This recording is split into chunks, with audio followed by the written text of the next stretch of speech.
राधे राधे दोस्तों, जय श्री कृष्णा। कान्हा जी की कृपा हम सब पर बनी रहे, इन्हीं शुभकामनाओं के साथ आज की वीडियो को शुरू करते हैं। दोस्तों, आप सबका हमारे YouTube चैनल भक्ति व आस्था पर हार्दिक स्वागत है। आज की इस वीडियो में हम आपको श्री शिव महापुराण की कोटि रुद्र संहिता के 19वें और 20वें अध्याय को पढ़कर सुनाएंगे। आप सबसे रिक्वेस्ट है कि वीडियो को पूरा और ध्यान से सुनिएगा। चलिए शुरू करते हैं। भगवान शिव को संतुष्ट करने वाले व्रतों का वर्णन, शिवरात्रि व्रत की विधि एवं महिमा का कथन। तदंतर ऋषियों के पूछने पर सूत जी ने शिव जी की आराधना के द्वारा उत्तम एवं मनोवांछित फल प्राप्त करने वाले बहुत से महान स्त्री पुरुषों के नाम बताए। इसके बाद ऋषियों ने फिर से पूछा, व्यास शिष्य, किस व्रत से संतुष्ट होकर भगवान शिव उत्तम सुख प्रदान करते हैं? जिस व्रत के अनुष्ठान से भक्त जनों को भोग और मोक्ष की प्राप्ति हो सके, उसका आप विशेष रूप से वर्णन कीजिए। सूत जी ने कहा, मैं ऋषियों, तुमने जो कुछ पूछा है वही बात किसी समय ब्रह्मा जी, विष्णु जी और पार्वती जी ने भगवान शिव से पूछी थी। इसके उत्तर में शिव जी ने जो कुछ कहा वह मैं तुम लोगों को बता रहा हूँ। भगवान शिव बोले, मेरे बहुत से व्रत हैं जो भोग और मोक्ष प्रदान करने वाले हैं। उनमें मुख्य 10 व्रत हैं जिन्हें जाबाल श्रुति के विद्वान 10 शैव व्रत कहते हैं। द्विजों को सदा यत्न पूर्वक इन व्रतों का पालन करना चाहिए। हरे प्रत्येक अष्टमी को केवल रात में ही भोजन करें।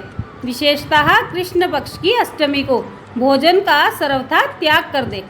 शुक्ल पक्ष की एकादशी को भी भोजन छोड़ दे, किंतु कृष्ण पक्ष की एकादशी को रात में मेरा पूजन करने के पश्चात भोजन किया जा सकता है। शुक्ल पक्ष की त्रयोदशी को तो रात में भोजन करना चाहिए, परंतु कृष्ण पक्ष की चतुर्दशी को शिव व्रतधारी पुरुषों के लिए भोजन का सर्वथा निषेध है। दोनों पक्षों में प्रत्येक सोमवार को प्रयत्नपूर्वक केवल रात में ही भोजन करना चाहिए। शिव के व्रत में तत्पर रहने वाले लोगों के लिए यह अनिवार्य नियम है। इन सभी व्रतों में व्रत की पूर्ति के लिए अपनी शक्ति के अनुसार शिव भक्त ब्राह्मणों को भोजन कराना चाहिए। द्विजों को इन सब व्रतों का नियम पूर्वक पालन करना चाहिए। जो द्विज इनका त्याग करते हैं वे चोर होते हैं। मुक्ति मार्ग में प्रवीण पुरुषों को मोक्ष की प्राप्ति कराने वाले 4 व्रतों का नियम पूर्वक पालन करना चाहिए। वे 4 व्रत इस प्रकार हैं। भगवान शिव की पूजा, रुद्र मंत्रों का जप, शिव मंदिर में उपवास तथा काशी में मरण, ये मोक्ष के सनातन मार्ग हैं। सोमवार की अष्टमी और कृष्ण पक्ष की चतुर्दशी, इन 2 तिथियों को उपवास पूर्वक व्रत रखा जाए तो वह भगवान शिव को संतुष्ट करने वाला होता है। इसमें अन्यथा विचार करने की आवश्यकता नहीं है। हरे, इन 4 में भी शिवरात्रि का व्रत ही सबसे अधिक बलवान है। इसलिए भोग और मोक्ष रूपी फल की इच्छा रखने वाले लोगों को मुख्यतः उसी का पालन करना चाहिए। इस व्रत को छोड़कर दूसरा कोई मनुष्यों के लिए हितकारक व्रत नहीं है। यह व्रत सबके लिए धर्म का उत्तम साधन है। निष्काम अथवा सकाम भाव रखने वाले सभी मनुष्यों, वर्णों, आश्रमों, स्त्रियों, बालकों, दासों, दासियों तथा देवता आदि सभी देहधारियों के लिए यह श्रेष्ठ व्रत हितकारक बताया गया है। माघ मास के कृष्ण पक्ष में शिवरात्रि तिथि का विशेष महात्म्य बताया गया है। जिस दिन आधी रात के समय तक वह तिथि विद्यमान हो, उसी दिन उसे व्रत के लिए ग्रहण करना चाहिए। शिवरात्रि करोड़ों हत्याओं के पाप का नाश करने वाली है। हे केशव, उस दिन सवेरे से लेकर जो कार्य करना आवश्यक है उसे प्रसन्नता पूर्वक तुम्हें बता रहा हूँ। तुम ध्यान देकर सुनो। बुद्धिमान पुरुष सवेरे उठकर बड़े आनंद के साथ स्नान आदि नित्य कर्म करे, आलस्य को पास न आने दे। फिर शिवालय में जाकर शिवलिंग का विधिवत पूजन करके मुझ शिव को नमस्कार करने के पश्चात उत्तम रीति से संकल्प करे। देव देव महादेव नीलकंठ, आपको नमस्कार है। देव, मैं आपके शिवरात्रि व्रत का अनुष्ठान करना चाहता हूँ। देवेश्वर, आपके प्रभाव से यह व्रत बिना किसी विघ्न बाधा के पूर्ण हो जाए और काम आदि शत्रु मुझे पीड़ा ना दे। ऐसा संकल्प करके पूजन सामग्री का संग्रह करें और उत्तम स्थान में जो शास्त्र प्रसिद्ध शिवलिंग हो उसके पास रात में जाकर स्वयं उत्तम विधि विधान का संपादन करे। फिर शिव के दक्षिण या पश्चिम भाग में सुंदर स्थान पर उनके निकट ही पूजा के लिए संचित सामग्री को रखे। तदंतर श्रेष्ठ पुरुष वहाँ फिर स्नान करे। स्नान के बाद सुंदर वस्त्र और उपवस्त्र धारण करके 3 बार आचमन करने के पश्चात पूजन आरंभ करे। जिस मंत्र के लिए जो द्रव्य नियत हो उस मंत्र को पढ़कर उसी द्रव्य के द्वारा पूजा करनी चाहिए। बिना मंत्र के महादेव जी की पूजा नहीं करनी चाहिए।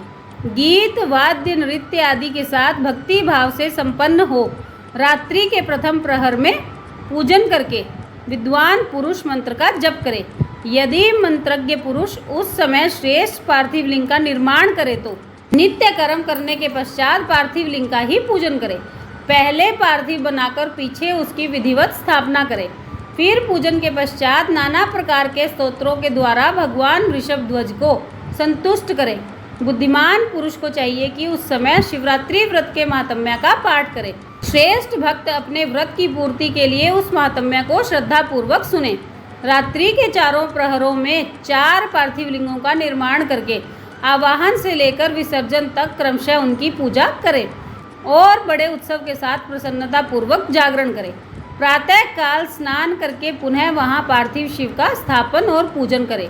इस तरह व्रत को पूरा करके हाथ जोड़ मस्तक झुकाकर बारंबार नमस्कार पूर्वक भगवान शंभु से इस प्रकार प्रार्थना करें।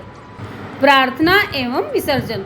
हे महादेव, आपकी आज्ञा से मैंने जो व्रत ग्रहण किया था, हे स्वामिन, वह परम उत्तम व्रत पूर्ण हो गया, अतः अब उसका विसर्जन करता हूँ। हे देवेश्वर, हे शरव, यथाशक्ति किए गए इस व्रत से आप आज मुझ पर कृपा करके संतुष्ट हों। तत्पश्चात शिव को पुष्पांजलि समर्पित करके विधि पूर्वक दान दे। फिर शिव को नमस्कार करके व्रत संबंधी नियम का विसर्जन कर दे। अपनी शक्ति के अनुसार शिव भक्त ब्राह्मणों, विशेषतः सन्यासियों को भोजन कराकर पूर्णतः संतुष्ट करके स्वयं भी भोजन करें।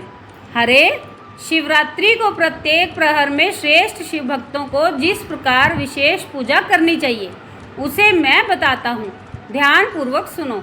प्रथम प्रहर में पार्थिव लिंग की स्थापना करके अनेक सुंदर उपचारों के द्वारा उत्तम भक्ति भाव से पूजा करें। पहले गंध पुष्प आदि 5 द्रव्यों के द्वारा सदा महादेव जी की पूजा करनी चाहिए। उस द्रव्य से संबंध रखने वाले मंत्र का उच्चारण करके पृथक पृथक वह द्रव्य समर्पित करें। इस प्रकार द्रव्य समर्पण के पश्चात भगवान शिव को जलधारा अर्पित करें। विद्वान पुरुष चढ़े हुए द्रव्यों को जलधारा से ही उतारें। जलधारा के साथ साथ 108 मंत्र का जप करके वहाँ निर्गुण सगुण रूप शिव का पूजन करें। गुरु से प्राप्त हुए मंत्रों के द्वारा भगवान शिव की पूजा करें, अन्यथा नाम मंत्र द्वारा सदा शिव का पूजन करना चाहिए। विचित्र चंदन, अखंड चावल और काले तिलों से परमात्मा शिव की पूजा करनी चाहिए। कमल और कनेर के फूल चढ़ाने चाहिए। 8 नाम मंत्रों के द्वारा शंकर जी को पुष्प समर्पित करें। वे 8 नाम इस प्रकार हैं: भव, शरव, रुद्र, पशुपति, उग्र, महान, भीम और ईशान। इनके आरंभ में श्री और अंत में चतुर्थी विभक्ति जोड़कर श्री भवाय नमः इत्यादि नाम मंत्रों द्वारा शिव का पूजन करें। पुष्प समर्पण के पश्चात धूप, दीप और नैवेद्य निवेदन करें। पहले प्रहर में विद्वान पुरुष नैवेद्य के लिए पकवान बनवा ले। फिर श्रीफल युक्त विशेष अर्घ्य देकर तांबूल समर्पित करें। तदंतर नमस्कार और ध्यान करके गुरु के दिए हुए मंत्र का जप करें। गुरुदत्त मंत्र ना हो तो पंचाक्षर मंत्र ओम नमः शिवाय मंत्र के जप से भगवान शंकर को संतुष्ट करें। धेनु मुद्रा दिखाकर उत्तम जल से तर्पण करें। पश्चात अपनी शक्ति के अनुसार 5 ब्राह्मणों को भोजन कराने का संकल्प करें। फिर जब तक पहला प्रहर पूरा ना हो जाए तब तक महान उत्सव करता रहे। दूसरा प्रहर आरंभ होने पर पुनः पूजन के लिए संकल्प करें, अथवा एक ही समय चारों प्रहरों के लिए संकल्प करके पहले प्रहर की भांति पूजा करता रहे। पहले पूर्वोक्त द्रव्यों से पूजन करके फिर जलधारा समर्पित करें। प्रथम प्रहर की अपेक्षा दुगने मंत्रों का जप करके शिव की पूजा करें। पूर्वोक्त तिल, जौ तथा कमल पुष्पों से शिव की अर्चना करें। विशेषतः बिल्व पत्रों से परमेश्वर शिव का पूजन करना चाहिए। दूसरे प्रहर में बिजोरा, नींबू के साथ अर्घ्य देकर खीर का नैवेद्य निवेदन करें। जनार्दन, इसमें पहले की अपेक्षा मंत्रों की दुगनी आवृत्ति करनी चाहिए। फिर ब्राह्मणों को भोजन कराने का संकल्प करें। शेष सब बातें पहले की ही भांति तब तक करता रहे जब तक दूसरा प्रहर पूरा ना हो जाए। तीसरे प्रहर के आने पर पूजन तो पहले के समान ही करें, किंतु जौ के स्थान में गेहूं का उपयोग करें और आग के फूल चढ़ाएं। उसके बाद नाना प्रकार के धूप एवं दीप देकर पुए का नैवेद्य भोग लगाएं। उसके साथ भांति भांति के शाक भी अर्पित करें। इस प्रकार पूजन करके कपूर से आरती उतारे, अनार के फल के साथ अर्घ्य दे और दूसरे प्रहर की अपेक्षा दुगना मंत्र जप करे। तदंतर दक्षिणा सहित ब्राह्मण भोजन का संकल्प करे और तीसरे प्रहर के पूरे होने तक पूर्ववत उत्सव करता रहे। चौथा प्रहर आने पर तीसरे प्रहर की पूजा का विसर्जन कर दे। पुनः आवाहन आदि करके विधिवत पूजा करे। उड़द, कंगनी, मूंग, सप्त धान्य, शंखी पुष्प तथा बिल्व पत्रों से परमेश्वर शंकर का पूजन करें। उस प्रहर में भांति भांति की मिठाइयों का नैवेद्य लगाए अथवा उड़द के बड़े आदि बनाकर उनके द्वारा सदाशिव को संतुष्ट करे। केले के फल के साथ अथवा अन्य विविध फलों के साथ शिव को अर्घ्य दें। तीसरे प्रहर की अपेक्षा दूना मंत्र जप करें और यथाशक्ति ब्राह्मण भोजन का संकल्प करें। गीत, वाद्य तथा नृत्य से शिव की आराधना पूर्वक समय बिताए। भक्तजनों को तब तक महान उत्सव करते रहना चाहिए जब तक अरुणोदय न हो जाए। अरुणोदय होने पर पुनः स्नान करके भांति भांति के पूजन उपचारों और उपहारों के द्वारा शिव की अर्चना करें। तत्पश्चात अपना अभिषेक कराए, नाना प्रकार के दान दे और प्रहर की संख्या के अनुसार ब्राह्मणों तथा सन्यासियों को अनेक प्रकार के भोज्य पदार्थों का भोजन कराए। फिर शंकर को नमस्कार करके पुष्पांजलि दे और बुद्धिमान पुरुष उत्तम स्तुति करके निम्नांकित मंत्रों से प्रार्थना करे। सुखदायक कृपा निधान शिव, मैं आपका हूँ, मेरे प्राण आप में ही लगे हैं और मेरा चित्त सदा आपका ही चिंतन करता है।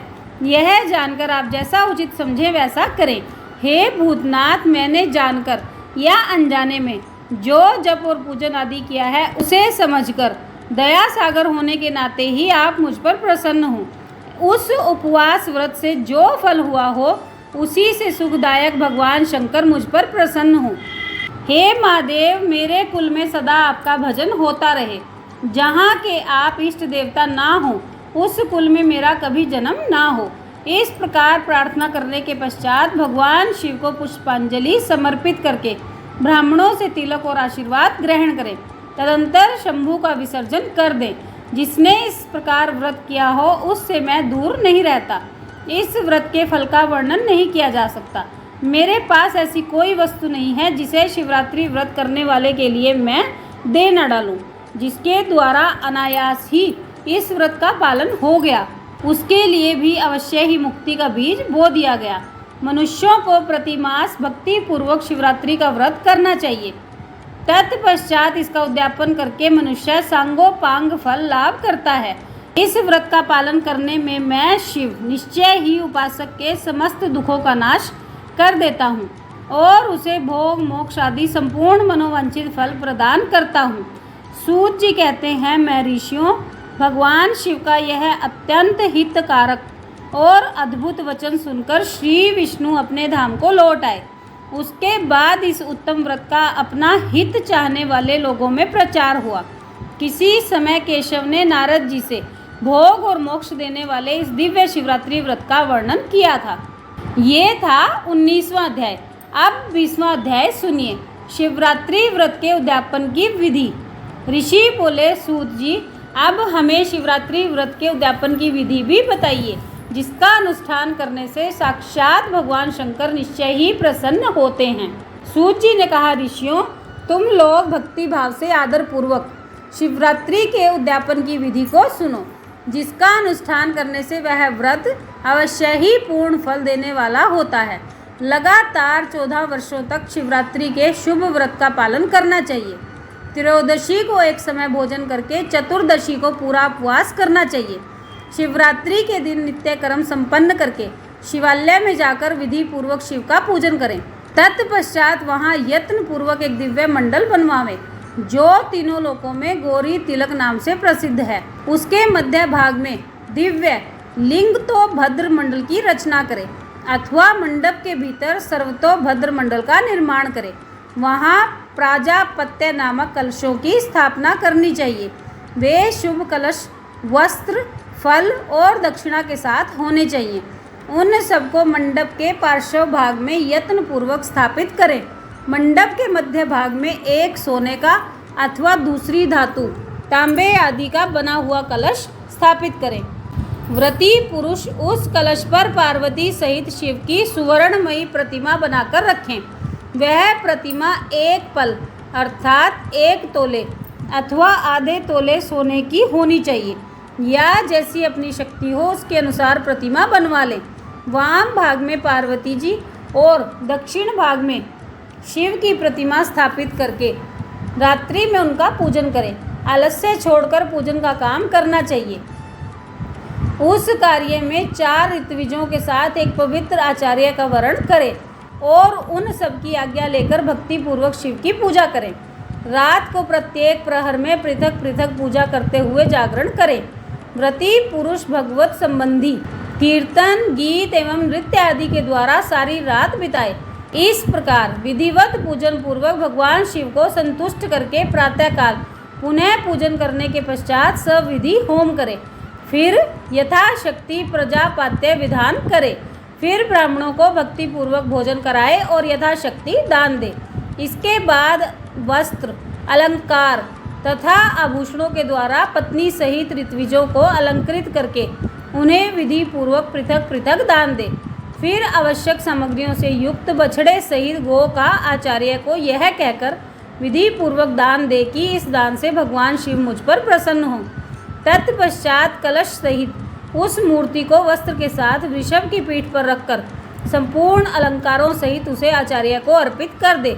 इसके बाद हाथ जोड़ मस्तक झुका बड़े प्रेम से गदगद वाणी में महाप्रभु महेश्वर देव से प्रार्थना करें। देव देव महादेव शरणागत वत्सल, हे देवेश्वर, इस व्रत से संतुष्ट होइए। आप मेरे ऊपर कृपा कीजिए। हे शिव शंकर, मैंने भक्ति भाव से इस व्रत का पालन किया है। इसमें जो कमी रह गई हो वह आपके प्रसाद से पूरी हो जाए। हे शंकर जी, मैंने अनजाने में या जानबूझकर जो जप पूजन आदि किया है वह आपकी कृपा से सफल हो जाए। इस तरह परमात्मा शिव को पुष्पांजलि अर्पण करके फिर नमस्कार एवं प्रार्थना करें। जिसने इस प्रकार व्रत पूरा कर लिया उसके उस व्रत में कोई न्यूनता नहीं रहती, उससे वह मनोवांछित सिद्धि को प्राप्त कर लेता है, इसमें संशय नहीं है। ये था 20वां अध्याय। तो दोस्तों, ये था श्री शिव महापुराण की कोटि रुद्र संहिता का 19वां और 20वां अध्याय। आप सबने वीडियो को ध्यान से सुना, इसके लिए आपका धन्यवाद। आज की वीडियो में बस इतना ही। कल फिर मिलेंगे एक और नई वीडियो के साथ। तब तक स्वस्थ रहिए, मस्त रहिए, अपना और अपनों का ख्याल रखते रहिए और बाबा भोलेनाथ के श्री चरणों से जुड़े रहिए। राधे राधे दोस्तों, जय श्री कृष्णा, जय माता दी।